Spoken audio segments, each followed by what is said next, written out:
I go home and ask him, I said, why don't we learn about money in school? And he looked at me and says, because the government doesn't let us teach that subject. The government tells us what we can teach and what we can't teach. And I thought that was strange. And I said, but aren't we going to school to learn about money? He says, no, your job is to get a job. I said, but you get a job to earn money.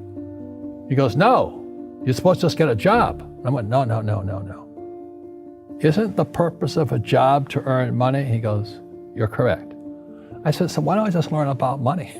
I can skip the job part, And he got flustered and he said, if you want to learn about money, why don't you ask your best friend's father about money? And I said, why? That's Mike. So I asked him. He says, because Mike's father is an entrepreneur. And I said, what are you? He says, I'm an employee. I'm a government employee. I went, oh, what's the difference? He says, the difference is an entrepreneur must know about money, or they're no longer entrepreneurs. And he says an employee doesn't have to know anything about money, because the government will take care of them, the company will take care of them. So I'm all confused. But I took my dad's advice and I trundled over to Mike's father's office and knocked on his door and I said, hey, I'm here, 9 years old. Teach me about money. He says, beat it, kid, But that's where the story of Rich Dad, Poor Dad started. And finally, through persistence, my rich dad started teaching me about money on one condition. And that condition was he would never pay me. He says, the moment I pay you, you think like an employee. He says, that's the trap. Entrepreneurs work for free. And now I'm 9 years old, my head's going cracking in half. He says, you never want a paycheck. You understand that, kid? I said, okay, I got it. And he says, well, how do I make money? He says, that's what entrepreneurs figure out. It's like, so how do I learn about money? So he would just break out a Monopoly game board. So I would work for free. I'd pick up cigarette butts, and he had hotels and restaurants, and I would clean and do menial tasks. And as I got older, I started getting into office work and marketing and accounting, and I was an apprentice basically, but I always worked for free. And he would teach me about money, but the way he taught me about money was playing Monopoly. And finally one day I got upset. I said, well, when are you going to teach me about money? He says, what do you think we're doing? We're playing Monopoly. He goes, no. What do you think we're doing? We're playing Monopoly. He says, what do you think we're doing? So I don't know. I'm teaching you about money.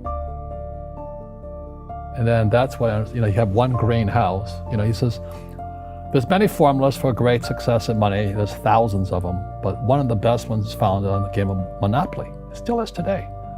4 greenhouses, 1 red hotel. I said, what? He says, one of the greatest ways to acquire great wealth is playing Monopoly in real life. 4 greenhouses, 1 red hotel. Well, is that all there is? He goes, that's it. And he says, what do you think I'm doing? And I went, I don't know. So then he took me out and he showed me his greenhouses.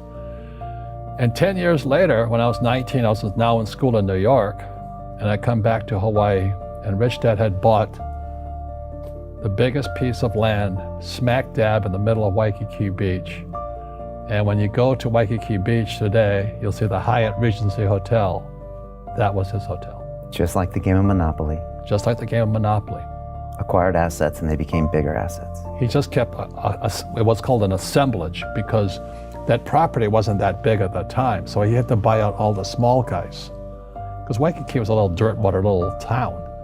So he'd buy out this shop owner and buy that shop owner. And it took him a while, but he finally assembled this large piece of property. And then he and Hyatt put up this giant hotel. And it just sold for $800 million. So that's how I learned about money.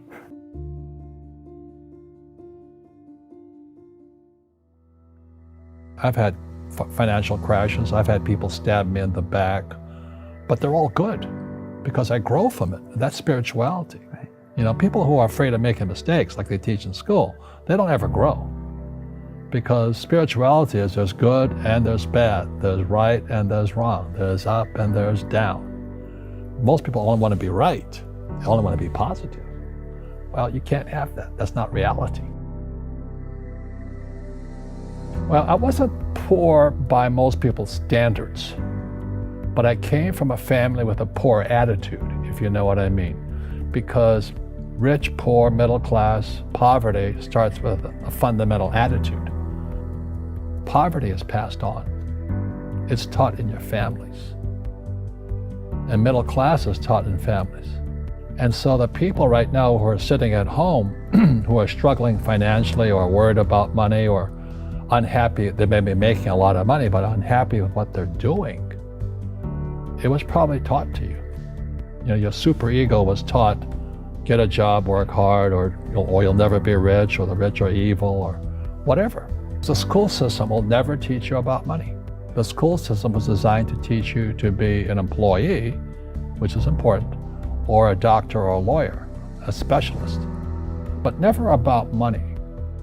And what most people lack is real business knowledge, like accounting, like debt, like taxes. You got to know that stuff, but they don't teach it in school to anybody. So, and then when people ask me, how did your rich dad learn this when your poor dad, a PhD, didn't? And the answer is very simply, my rich dad, who's my best friend's father, his father died when he was 13. So his rich dad had this family business at 13 to run. So he had to drop out of school, which was his blessing. There's blessings, and sometimes a blessing doesn't look like a blessing, but it turned out to be a blessing. And then his teachers became his bookkeeper, his accountant, his attorney, his banker, his real estate agents. So he has what I call real teachers, not these fake teachers in school. You see, most teachers in school, they're out of ethics. They teach subjects they themselves don't practice. I asked the teacher, I said, I'm in my third year of calculus now. It was called strength of materials. I said, am I ever going to use this stuff? He goes, no. I said, why do you teach it? He says, because I get paid. I said, do you ever use it? He goes, no. And that's why, you have to, in life, one of the things I suggest to people, you got to find a real teacher versus a fake teacher. And a fake teacher is somebody who doesn't do what they teach. And a real teacher is doing what they teach every day. So my accountants, my attorneys, they're in it every single day. That's how I learn, because every day I'm solving problems in my business. So I have accountants and attorneys and bankers and all these people on speed dial because I'm solving problems with my team. I see you giving this knowledge out, and yeah. Do the rich people cringe and say, don't tell them that, Rob? Yes. Don't tell people what you know. Right. Keep them poor. But, unfortunately, the poor, as was in the Bible, I'm not real religious, the poor will always be amongst us because it starts up here. Right, it's that fear mentality. It's in their words, and the words become flesh. Again, I'm not really religious. I flunked out of Sunday school also. But when they say I can't afford it or I can't do that, they go down. They become what they say. My PhD daddy says, what do you think I am, made of money? I can't afford that. And my rich dad would say, that's why he's poor. Poor people say, I can't afford it, I can't do that, I don't have time. Because it's an escape. It's an escape, you know what I mean? It's easy to say, I can't afford it. And your rich dad used to say what instead of, I can't afford it? How can I afford it? How can I do that? What would it take, or why should I do that? He says that a question opens the mind, a statement closes the mind. So when you say, I can't afford it, your mind shuts down, and you become what you say. Rugby is a team sport, but so is soccer. The rules are different. And other people are golfers. They play by themselves. And so everybody's different. So my game financially is business, number one. Second is real estate. So what I say to young people is, you find your game.